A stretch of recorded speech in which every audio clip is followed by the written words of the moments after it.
Good morning, good evening, good afternoon, जब भी आप मेरा ये वीडियो देख रहे हैं, वेलकम टू आपका अपना चैनल घड़िया इंसान। और मैं आपका अपना घड़िया इंसान स्वागत करता हूँ आपके अपने चैनल पे। तो आज के वीडियो में हम लोग एक और कंडीशनल स्टेटमेंट पढ़ेंगे, that is the switch case. ठीक है, तो चलो ठीक है, स्टार्ट करते हैं। ठीक है, तो देखो क्या है switch case. The control statement that allows us to make a decision effectively from the number of choices is called switch. इससे तुम मोर इफेक्टिवली कंडीशन को हैंडल कर सकते हो। ठीक है, इससे तुम डायरेक्ट चॉइसेस बना सकते हो। डायरेक्ट तुम देखोगे, मैं करके दिखाऊंगा कि कैसे तुम डायरेक्ट चॉइसेस में खेलोगे। ठीक है, एकदम क्लियर रहेगा कि कौन सा चॉइस का क्या कंडीशन है। ठीक है, ज़्यादा बड़ा स्टेटमेंट नहीं रहेगा, सीधा रहेगा ये चॉइस है तो ये आउटपुट। ठीक है, इसका कोड क्या होता है, क्योंकि तुम सीधा चॉइसेस में खेलोगे, इसका कोड क्या होता है with compare to if else conditional, इसका कोड छोटा होता है, इसका सिंटैक्स छोटा होता है। That's the benefit with the switch case. Okay, the expression following the switch case can be character integer. ठीक है, तो स्विच केस के अंदर जो एक्सप्रेशन होता है वो बस एक कैरेक्टर और एक इंटीजर हो सकता है। ये ना कि स्ट्रिंग हो सकता है, ना कि फ्लोट हो सकता है सी प्रोग्रामिंग में। ओके, कहाँ पे? सी प्रोग्रामिंग में। सी प्रोग्रामिंग में the expression following the switch can be only character and integer. If it don't put the break between the cases, switch continue to execute all the cases as soon as the cases matched. ये सब जानने से पहले सबसे पहले हम लोग switch का सिंटेक्स लिखते हैं। ठीक है, उसके बाद एक प्रोग्राम करके देखते हैं, फिर सब चीज़ क्लियर होगा। ठीक है, तो ठीक है, तो चलो ठीक है, आवा सुना देखा समझा, आवा देखा। देखो स्विच का सिंटेक्स क्या है, एक प्रोग्राम लिखता हूँ सबसे पहले, इंक्लूड studio.h, इसको जूम कर देता हूँ। ठीक है, इंट मेन। ठीक है, print F, enter the number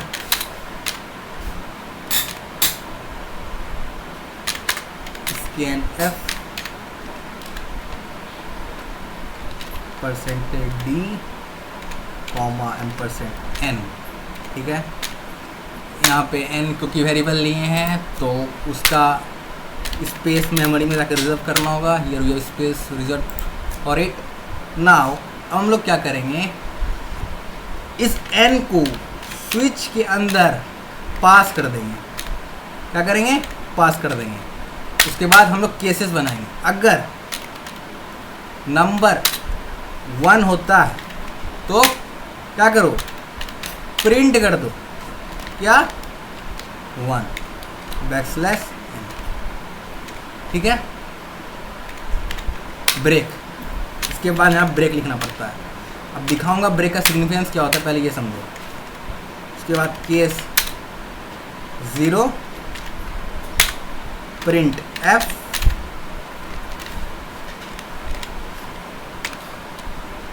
two 0 \n break. उसके बाद अगर ये दोनों में से कोई भी कंडीशन नहीं मैच करता है तो एक डिफ़ॉल्ट स्टेटमेंट। ठीक है, और डिफ़ॉल्ट स्टेटमेंट क्या होगा, print F neither of the cases match. ठीक है, चलो हो गया।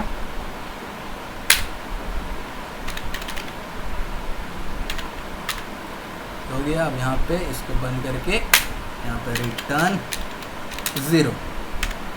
देखो ये भी इफ एल्स कंडीशनल वाला ही काम कर रहा है। हमें क्या कर रहा है, नंबर को एक्सेप्ट कर रहा है और चेक कर रहा है कि अगर नंबर 1 है तो रिटर्न कर दो, प्रिंट कर दो 1। अगर नंबर 0 है तो प्रिंट कर दो 0, और अगर दोनों में से कुछ भी नहीं है तो प्रिंट कर दो neither of the cases matched. लेकिन इससे तुम क्या देख रहे हो कि हम लोग इसमें मोर इफेक्टिवली कंट्रोल कर रहे प्रोग्राम को। डायरेक्ट देख रहे हो हम लोग चॉइस में खेल रहे हैं। 1 0 डायरेक्ट पता चल रहा है कि यूजर करना क्या चाह रहा है, प्रोग्रामर करना क्या चाह रहा है।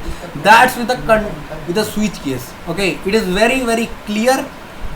इसमें बहुत ही कोड बहुत ज़्यादा क्लियर होता है और शॉर्ट कैसे है वो तो तुम देख ही सकते हो।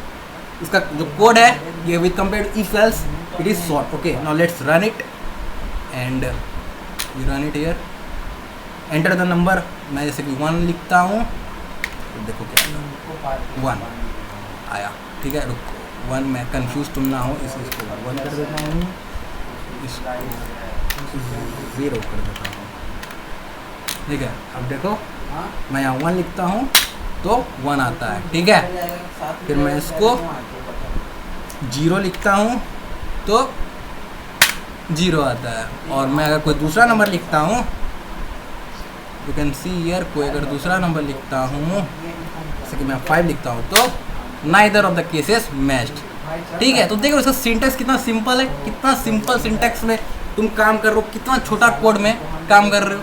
ठीक है, that's with the switch case. Okay, ये इस तरह से तुम स्विच केस से खेलते हो। इसका सिंटेक्स क्या है देख लो।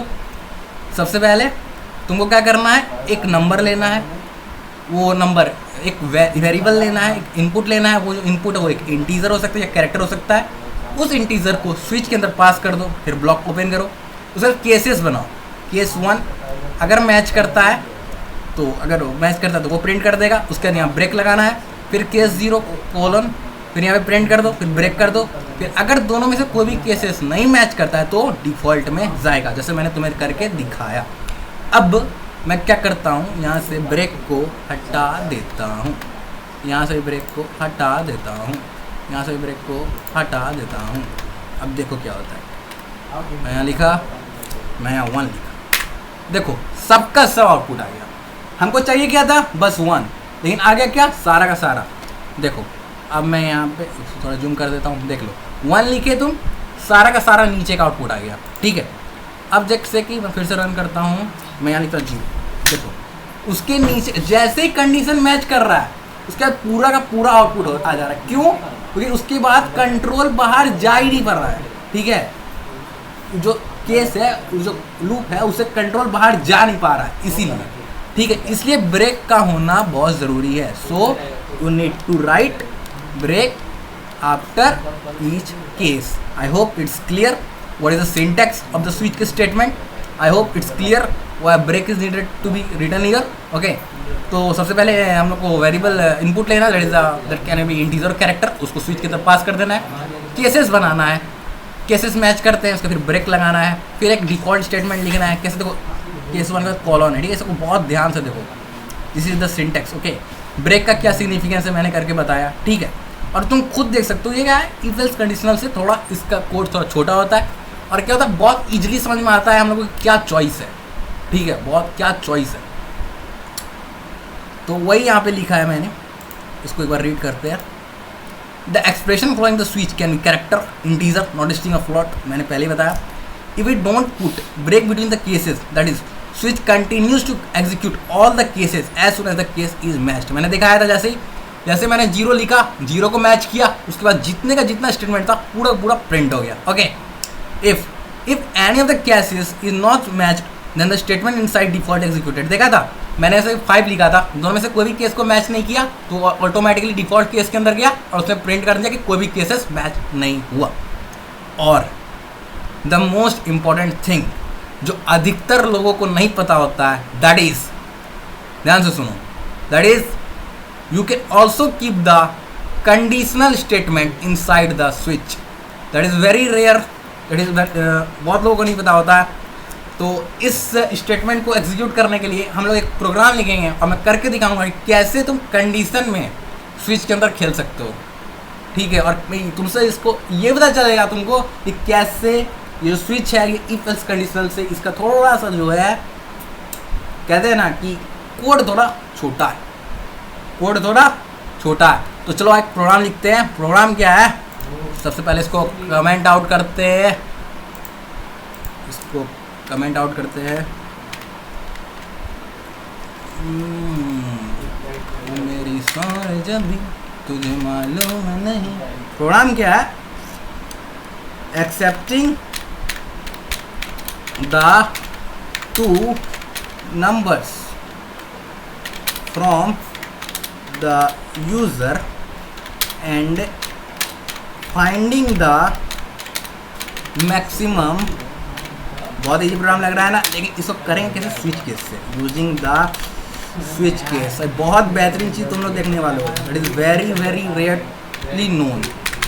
चलो प्रोग्राम लिखते हैं, ठीक है। देखो सबसे पहले भाई include license statement, include studio dot H int main, ठीक है।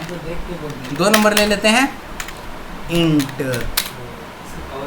n1 कॉमा n2, ठीक है। अब हम क्या कर रहे हैं? नंबर एक्सेप्ट करेंगे, ठीक है। printf enter the 2 numbers \n scanf %d comma %n1 comma %n2, ठीक है। अब बहुत ही बेहतरीन चीज़ देखने जा रहे हैं कि स्विच के अंदर हम लोग कंडीशनल स्टेटमेंट लिख सकते हैं भाई साहब। That is the switch if, switch के अंदर हम लोग कंडीशन डालेंगे क्या? n1 is greater than n1 2। तो मैंने तुम्हें बताया था पहले ही कि अगर कंडीशन ट्रू होता है तो दैट गोज फॉर 1, अगर कंडीशन फॉल्स होता है दैट गोज फॉर 0। तो वही हम लोग करेंगे, क्या कहेंगे? अगर केस 1 होता है मतलब क्या? n1 ग्रेटर देन n2, ये ट्रू रिटर्न करा। अब क्योंकि इसने ट्रू रिटर्न करा तो मतलब n1 ग्रेटर है, तो सीधा प्रिंट कर दो। क्या प्रिंट करोगे? Yes, n1 is greater, exactly n1 is greater \n। Okay, break लगाना ही है, नहीं तो लगातार आ जाएगा। उसके बाद अगर फॉल्स होता है, n1 ग्रेटर देन 0 होगा, n1 जो है n2 से छोटा होगा तो फॉल्स रिटर्न होगा, और फॉल्स स्टैंड्स फॉर 0, तो केस 0 में आ जाएगा। और क्या प्रिंट कर देगा? क्या प्रिंट करेगा? n2 is greater. Okay, so this is with the this case. अब क्या पता तुमने नंबर डाल दिया ऐसा कि दोनों के दोनों नंबर इक्वल्स थे, तो वो डिफॉल्ट में जाएगा। Okay, what is gonna to be? printf the 2 numbers are equal \n। Okay, और यहाँ पे हम लोग लगा देंगे ब्रेक। ओके, और यहाँ पे मैं रिटर्न 0 लगा देता हूँ, ठीक है। बेसिकली मुझे ये प्रोग्राम से तुम्हें ये इलस्ट्रेट करना था कि स्विच के अंदर हम लोग कंडीशनल स्टेटमेंट भी पास कर सकते हैं। It's not that only you can pass it there integer character, okay, या इंटीजर कैरेक्टर, लेकिन थोड़ा सा मैं तुम्हें बियॉन्ड लेके चला कि एक conditional statement that is very rarely known, so I am very much emphasizing on this। Okay, so let's see what the output comes. Enter the 2 numbers, 5 डालते हैं, 7 डालते हैं, ठीक है। n1 5 है, n2 7 है, देखते हैं कौन बड़ा है। n2 ग्रेटर 7 बड़ा है ऑब्वियसली।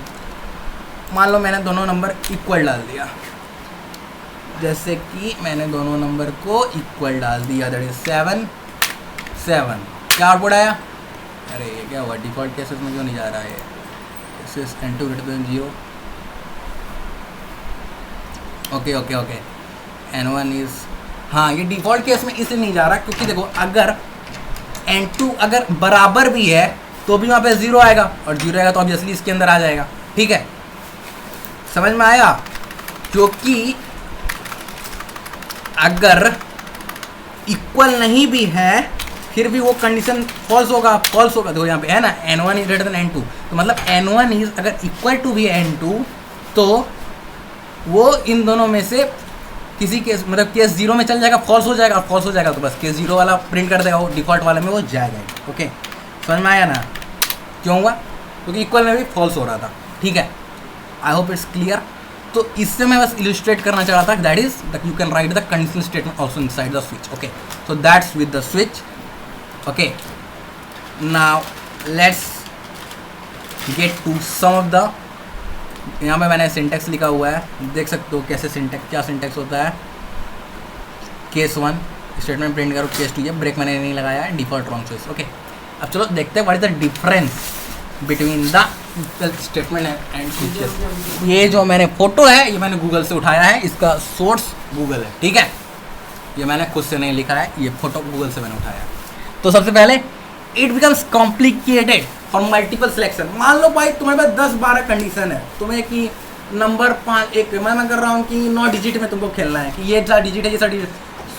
सोच लो कितना कॉम्प्लेक्स हो जाएगा. इफ एल्स के इफ लगाओगे, फिर एलसी, फिर एफसी, फिर एलसी, फिर एलसी, एलसी पे एल्स, एलसी पे एल्स, कितना बड़ा कोड हो जाएगा. वही तुम स्विच केस में फटाक से खेल सकते हो. केस 1, केस 2, केस 3, केस 4, ठीक है. It is easy to understand for multiple selection, ठीक है. It is use an independent expression for each case, ठीक है. इसमें इंडिपेंडेंट एक्सप्रेशन होता है, हर एक केस का अपना एक्सप्रेशन होता है. If A equal to B, फिर A not equal to B, if A greater than B, सबका एक अपना अपना एक्सप्रेशन होगा. लेकिन इसमें स्विच केस में क्या होता है, एक एक्सप्रेशन बस, एक ले लिया नंबर, उस नंबर को स्विच के अंदर पास कर दिया या उस कैरेक्टर को स्विच के अंदर पास कर दिया, that's it. Only that is gonna to be the expression. Okay, the test condition can be given a special range of value. If the given condition matches, then the statement under it will be executed. ठीक है. Test condition मैंने पहले ही बताया कि test condition भी इसमें multiple हो सकता है, ठीक है. एंड जो भी कंडीशन मैच करके उसके अंदर का वैल्यू का एग्जीक्यूट कर देगा. और यहाँ पे पहले ही बताया था, वन ये single expression is given in the switch statement which returns a single value. The test condition can not be given in a specified range, it is drop back. Okay, तो इसका क्या है drawback, that is the test condition can not be given in a specific range. Range में तुम test condition नहीं दे सकते, ठीक है, कि 5 से 6 के बीच में आएगा, 7 से 8 के बीच में आएगा, वो नहीं होगा, डिस्टिंक्ट होगा, ठीक है. तो केस 1 ही होगा या तो केस 2 ही होगा. केस 1 और 2 के बीच में नहीं खेला होगा. क्यों नहीं होगा, पहले बताया, फ्लोट नहीं होगा, दैट्स इट. ऐसे भी तुम समझ जाओ कि बस डिस्टिंक्ट में खेलेंगे, ठीक है, इसमें बीच में नहीं आया. यही एक फायदा हो जाता है इफ एल्स स्टेटमेंट का, कि यहाँ पे तुम रेंज ऑफ वैल्यू में खेल सकते हो. तो मैं लिखूंगा if A is less than 5, वो काम जैसे कि मैं लिखता हूँ इफ ए लेस देन 5, लेकिन तुम वहाँ स्विच में तो वैसे नहीं लिखो, वहाँ लिखो स्विच में 0 या स्विच केस 0 या केस 1, और वहाँ नहीं लिखो केस 0 लेस देन 5, वो नहीं होगा. That is the drawback. You can't play here over the range of value which you can do in the if else. समझ में आया ना, रेंज में नहीं खेल सकते. जैसे कि पहले बताया if A is less than 5 ये कर सकते हो, लेकिन वहाँ पे तुम वहाँ नहीं करोगे केस 0 लेस देन 5, ठीक है, डिस्टिंक्ट होगा. Okay, I hope it's clear with the switch case what is the significance. I told you a very good thing, that is you can write the conditional statement also inside the switch. I'll illustrate it on program. I hope you understand it. Okay, now let's move to the next section, that is the type casting. Video के next part में move करते हैं, that is the type casting. Okay, सबको को समझ में आ रहा है? उम्मीद करता हूँ सबको को बहुत सही से समझ में आ रहा है, सब अच्छे से खेल रहे होंगे. तो नाउ टाइप कास्टिंग क्या है? Type casting is the way to convert one data type to another. Okay, ये एक तरीका है जिससे तुम एक डेटा टाइप को दूसरे में कन्वर्ट कर सकते हो. ओके, अब देखो दो तरह का कास्टिंग होता है, दो तरह का तरीका है जिससे तुम एक डेटा टाइप को दूसरे टाइप में कन्वर्ट कर सकते हो. One is the implicit type casting and another is the explicit type casting. Implicit type casting क्या होता है? ऑटोमेटिक होता है. Okay, it is done by the compiler. और एक्सप्लिसिट टाइप कास्टिंग क्या होता है? ये यूजर डिफाइंड होता है, फोर्सफुली कन्वर्सन किया जाता है. ओके, तुम खुद से उसको कन्वर्ट करते हो, ठीक है. और इम्प्लिसिट टाइप क्या होता है? कंपाइलर खुद करता है, that is automatic. Now you see conversion of data type from one to another without losing its original meaning. Okay, that is the implicit typecasting. In this typecasting, the compiler automatically converts the data from one to another. It follows strict rule as it always converts. Please make a note to it. That is, it always converts from lower data type to higher ones. ठीक है, याद रखना. It can be asked in interview or in the exam. That is, which type of casting converts only from lower data type to higher one? That is the implicit type casting. Okay, now we will write a program and I will illustrate all the statements written over here. Now let's go to the code blocks. सबसे पहले इसको comment out कर देते हैं, एकदम feel आएगा और एकदम टाइप कास्टिंग से खेलेंगे, इतना बेहतरीन से समझ में आएगा कि टाइप कास्टिंग का कोई भी आउटपुट आएगा तुम उसको करेक्ट कर पाओगे कि ये क्यों आउटपुट आ रहा है, उसके अंदर क्या होना चाहिए। ठीक है, तो चलो ठीक है, आप देखते हैं। सबसे पहले अपना लाइसेंस स्टेटमेंट, लाइसेंस लेके ही निकलना है, ठीक है, नहीं तो खेला हो जाएगा, खेला हो गई। इंट मेन, ठीक है। अब हम क्या कर रहे हैं, इंट ले रहे हैं a इक्वल्स टू 12, ओके।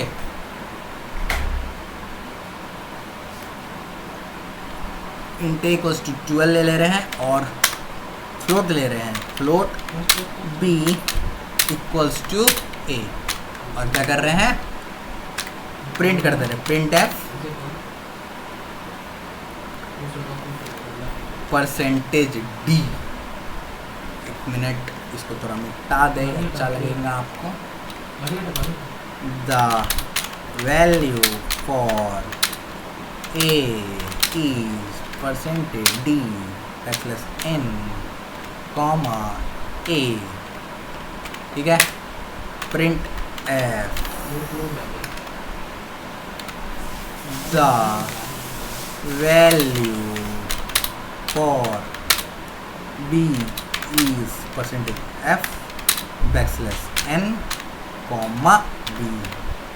अब देखो आउटपुट क्या आता है, मैं यहाँ पे लिख देता हूँ return 0।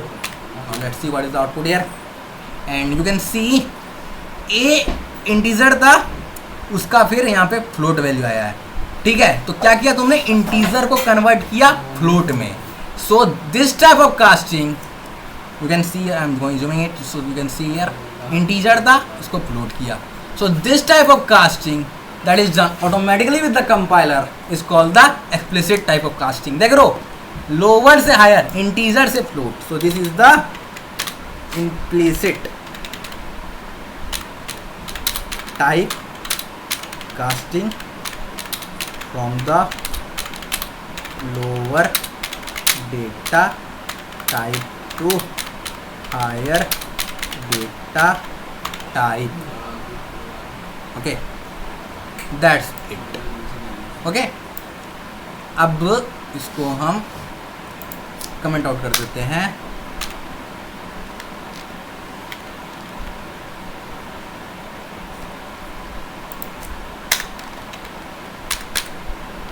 Okay.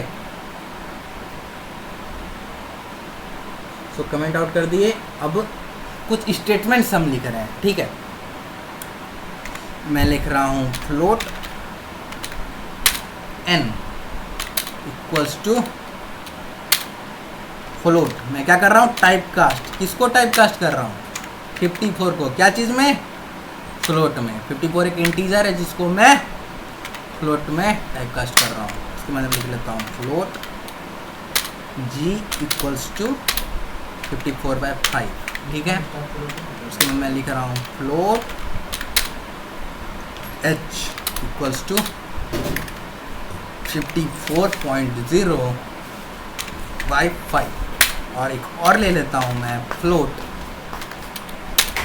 d equals to float, मैं टाइप कास्ट कर देता हूँ पूरा का पूरा, सारा का सारा, मैं बस 54 नहीं 54/5 को टाइप कास्ट कर रहा हूँ। So this is the syntax for type casting, okay, ठीक है। जो भी ऑपरेशन है कर लो, जो भी वेरिएबल उसको ले लो और उसके बगल में, उसके लेफ्ट में उस डेटा टाइप को लिख दो जिसमें तुम चाहते हो कन्वर्ट करना। से तुम इंटीजर को चाहते थे फ्लोट पे करना, तो तुमने उस वैल्यू के लेफ्ट में वो डेटा टाइप को लिख दिया ब्रैकेट्स के अंदर, okay. So this is the, अब मैं रन करके दिखाता हूँ, सब कोई मन में सोचेगा कि आउटपुट क्या आएगा, okay. The value of n is percentage f backslash n, n लिख देता हूँ। समझ में आ रहा है, सब सोचेगा इसका आउटपुट क्या होगा, डायरेक्ट आंसर नहीं देखना है, सबको सोचेगा क्या आउटपुट होगा। The value of g is percentage F backslash N comma F G, ठीक है। उसके बाद प्रिंट एफ तक कंट्रोल डी कर देते हैं। भाई कौन बार बार लिखिएगा, control D, okay. Now I am converting it, इसको मैं बना देता हूँ एच, इसको मैं लिख देता हूँ 1 मिनट, इसको ऐसे हो गया डी, और यहाँ पे भी इसको बनाना होगा एच और इसको बनाना होगा डी।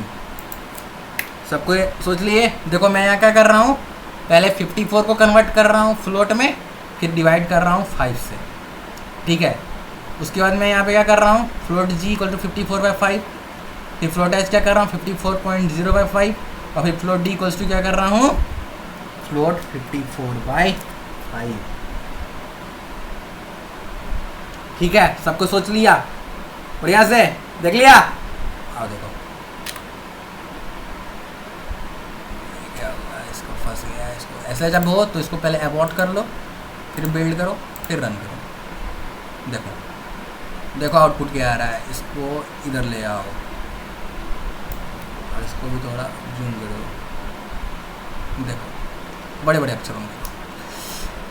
सबसे पहला केस में क्या हो रहा है कि 54 को वो सबसे पहले फ्लोट में बदल रहा है, ठीक है, फ्लोट में बदल रहा है, उसके बाद 5 से डिवाइड कर रहा है।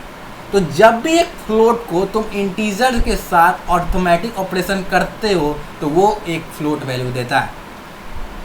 यहाँ मैं लिख देता हूँ कि अरिथमेटिक ऑपरेशन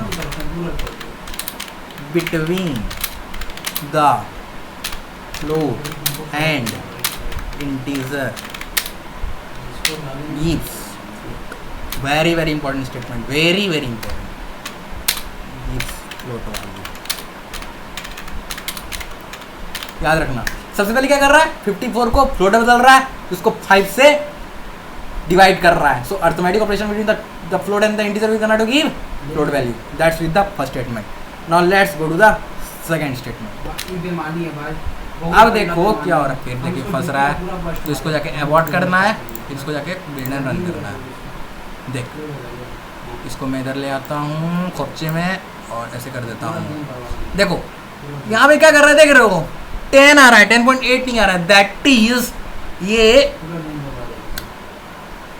ये जो है जी है, ये 54/5 को पहले इसका इंटीग्रल वैल्यू आ रहा है, फिर ये इंटीग्रल वैल्यू को इम्प्लिसिटली ऑटोमेटिकली फ्लोट में कन्वर्ट कर रहा है, ओके। तो यहाँ पे इंटीजर क्यों आया, क्योंकि arithmetic operation between two integer give integers, okay, that's with the this statement. Now अब ये क्या कर रहा है कि सबसे पहले ही फ्लोट ले रहा है। भाई ये तो ऑब्वियस सी बात है, इसका तो आंसर फ्लोट ही आएगा। पहले बताया था arithmetic operation between the float and integer is give the float value, तो इसका वही 10.8 आया था। देख लो तुम देख लो बहुआ, तुम देख लो रे बहुआ, बॉट कर दो, रन कर दो, देख लो, देखा बाबू, देखो जी एच की वैल्यू 10.8 एलान हो, तब कलियो तो देखो एच की वैल्यू एलान हो 10.8, ठीक है। तो तीसरा का 10.8 आया। अब print F the value of D is, इसको अब क्या कर रहा हूँ मैं, 54/5 को क्या कर रहा हूँ, अरिथमेटिक ऑपरेशन में two integer is going to give जो इंटीजर 10 में दे रहा, उसके बाद मैं उसको टाइप कास्ट कर रहा हूँ। तो कोई फायदा थोड़ी, वहाँ तो पहले से ही 10 आ रहा है इंटीजर, फिर 10 को तुम फ्लोट में करो तो 10.0 ही होगा ऑब्वियसली। समझ में आया, तो मैंने सबका सब वहाँ पे लिख दिया। थोड़ा सा मैं दोनों नीचे में भी लिख देता हूँ ताकि तुमको समझने में आसानी हो। इसको तनी ईमेल आओ, ईमेल आई लिए क्लोज कर दो, यहाँ लिख देता हूँ कि वही arithmetic operation between the two integers and to give the float value, okay. और यहाँ पे तो पहले अरिथमेटिक ऑपरेशन बिटवीन तो कर रहा है, उसके बाद देन इस टाइप का statement to integer gives integer, ठीक है, इंटीजर बीच ऑन टाइप कास्ट। इसको कमेंट आउट कर देता हूँ, इसके यहाँ एंटर कर देता हूँ ताकि तुमको क्लियर व्यू आए।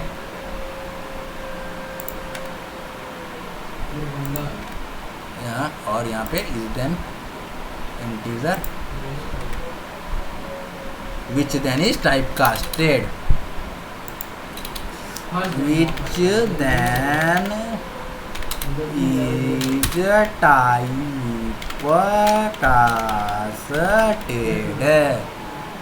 ये है, हो गया, समझ में आ गया? आई होप इट्स क्लियर। अब कुछ और खेलते हैं, अब थोड़ा सा और खेलते हैं, ठीक है? ये मैंने खेल के दिखाया, अब थोड़ा सा और खेलते हैं। मज़ा आ रहा है? I hope you are getting all the concepts. Do comment your valuable feedback, what you find in the video. Okay, मैं क्या कर रहा हूँ, एक फ्लोट वैल्यू ले ले रहा हूँ, फ्लोट a इक्वल्स टू ले रहा हूँ 4.45। ओके, मैं एक इंटीजर वैल्यू ले रहा हूँ b इक्वल्स टू 7 और मैं यहाँ लिख रहा हूँ कुछ स्टेटमेंट्स जिसका तुम्हें आंसर करना है। printf the integral value of a is percentage d and the float value is of a is percentage f, backslash n, यहाँ पे कॉमा दे देता हूँ, लिख देता हूँ a, कॉलम एंटर। उसके बाद मैं क्या लिखता हूँ, बार बार के लिखेगा हो, तो कंट्रोल डी से कॉपी कर देते हैं। अरे अब क्या करते हैं कि ये जो फ्लोटवा वैल्यू है इसको इंटीजर में टाइपकास्ट कर देते हैं।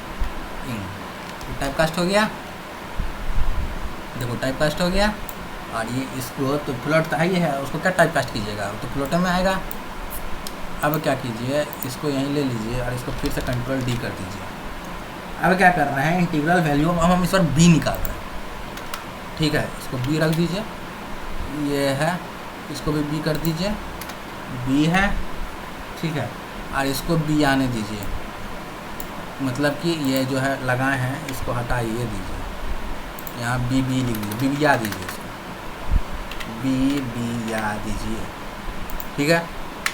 अब फिर से लिखते हैं, इसके बाद कंट्रोल डी लगाते हैं। इस बार क्या करते हैं कि हम खाली बी को प्रिंट करते हैं, ठीक है?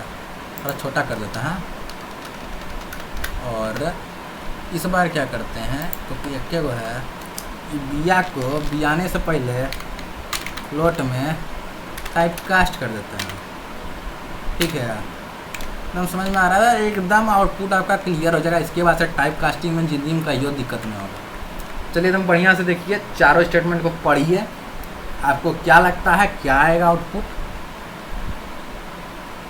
सोचिए, समझिए, फिर वीडियो के आगे देखिए, ठीक है? चलिए आइए देखिए, देखो क्या आउटपुट आ रहा है।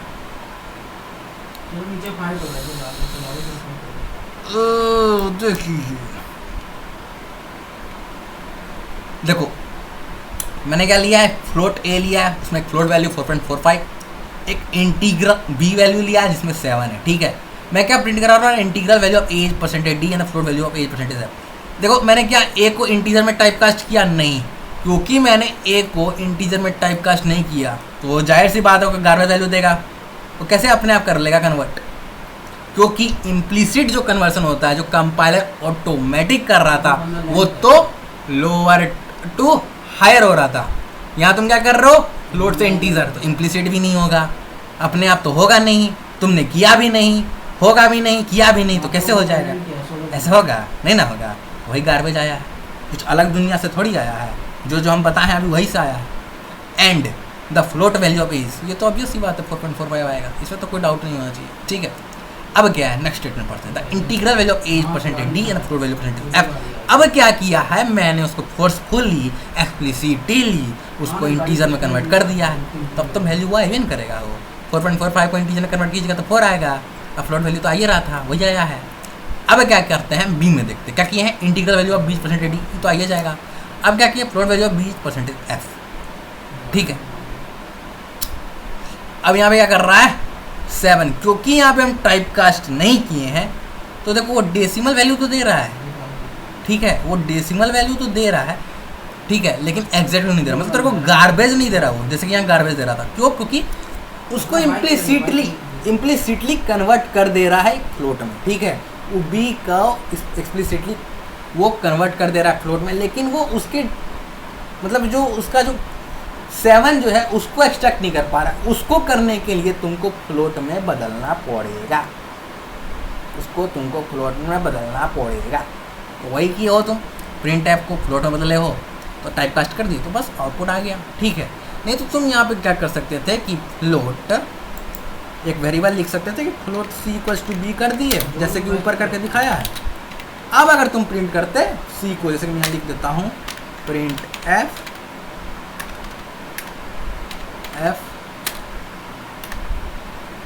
लिख देता हूँ सी इज परसेंटेज एफ, ठीक है, कॉमा सी। अब देखो 7.0 आंसर आ गया। तो यहाँ पे बैकस्लैश एन देता हूँ, इसका कंफ्यूजन होगा। बैकस्लैश एन लाइन में थोड़ा ब्यूटीफुल बना देते हैं, सुंदर लगेगा, सुंदर चीज़ सबको बढ़िया लगता है। अबॉर्ट कर देते हैं, फिर बिल्ड रन करते हैं, देखो आया 7.0। ये मैंने इम्प्लिसिटली कन्वर्ट कर दिया, ये एक तरीका था, ठीक है। नहीं तो आप जाइए सीधा एक्सप्लिसिटली कन्वर्ट कीजिए, टाइप कास्ट कीजिए, ये एक तरीका था, इस तरह से हम कर सकते थे, ठीक है। आई होप ये सारे कोड समझ में आया होगा। यहाँ पे क्या था कि तुमने टाइप कास्ट नहीं किया, अब इसको तो पहले से पता है कि इम्प्लिसिटली कन्वर्ट होता है लोअर डेटा टाइप से हायर डेटा टाइप, ठीक है। अब तुम यहाँ पे कन्वर्ट करना चाह रहे हो फ्लोट से integer that is higher to lower, ये तो होगा नहीं, तो पहले में तो गार्बेज आएगा ही। दूसरे में तुमने क्या किया, फ्लोट को इंटीजर में टाइप कास्ट किया। अब क्योंकि टाइप कास्ट कर दिया तो that is already understood that legitimate output will come. And तीसरे में तो मैंने वही किया है, सिंपल स्टेटमेंट, ये तो कॉमन सी बात है। और क्योंकि तुमने यहाँ पे फ्लोट में टाइप कास्ट नहीं किया, इसलिए कंपाइलर ऑटोमेटिकली तो क्या किया कि 0 एक डेसिमल वैल्यू तुमको दे दिया, गार्बेज नहीं दिया, तुमको फुसला दिया, ठीक है। इसमें ये चीज़ हुआ। और चौथा चीज़ में क्या है, तुम टाइप कास्ट कर दे तो जाहिर सी बात हो आउटपुट आएगा ही, legitimate output. I hope you got the video, I hope you understand the video. और आज के वीडियो में मैंने बताया कि स्विच केस क्या होता है, स्विच केस को कैसे कर सकते हैं। स्विच केस का सबसे बड़ा चीज़, स्विच केस के अंदर तुम कंडीशन ही पास कर सकते थे, मैंने करके दिखाया, मैक्सिमम से फाइंड करके दिखाया, ठीक है। I hope you got it. और फिर मैंने टाइप कास्टिंग बताया, टाइप कास्टिंग से मैंने खेलना सिखाया, कुछ आउटपुट मैंने निकलवा के दिखाया। मैं चाहता था तो सिंपल से तुम्हें बता के दिखा देता था कि कैसे इंटीजर में कन्वर्ट करते, कैसे फ्लोट में, लेकिन मैं चाह रहा था कि तुमको कुछ खेल के दिखाऊँ। आज तो मैं खेलने का मूड था, कुछ खेल के दिखाऊँ, लेकिन अब तुमको कहीं भी टाइप कास्टिंग का कहीं भी आए क्वेश्चन तो तुम बस उसको फोड़ो, ठीक है। I hope you are getting all the concepts, ठीक है। मैंने इसके पहले भी 4 वीडियो अपलोड कर चुका हूँ। पहले वीडियो मेरा सी प्रोग्रामिंग था, उस पर इंट्रोडक्शन था, प्रोग्रामिंग जो करना है। दूसरा वीडियो मैंने बेसिक सिंटैक्स पे डाला था। तीसरा वीडियो मैंने फॉर्मेट स्पेसिफायर, स्केप सीक्वेंस और इक्वल्स कंडीशनल बताया था। चौथा वीडियो में मैंने ऑपरेटर्स किया, और ये आपका 5वां वीडियो है जिसमें मैंने स्विच के स्टेटमेंट और टाइप कास्टिंग किया। नेक्स्ट वीडियो से हम लोग बहुत ही इंपॉर्टेंट सेक्शन में जाने वाले हैं, that is the loop. Loop में भी, फॉर लूप में मैं इतना बेहतरीन तरह से खेल के दिखाऊंगा तुमको कि यू विल से यार खेलें, ठीक है। I hope you like the video. Till then okay, love you, bye bye, thank you आप यहाँ तक आए, आपने मेरा वीडियो देखा, love you all, love you, thank you very much, thank you very much.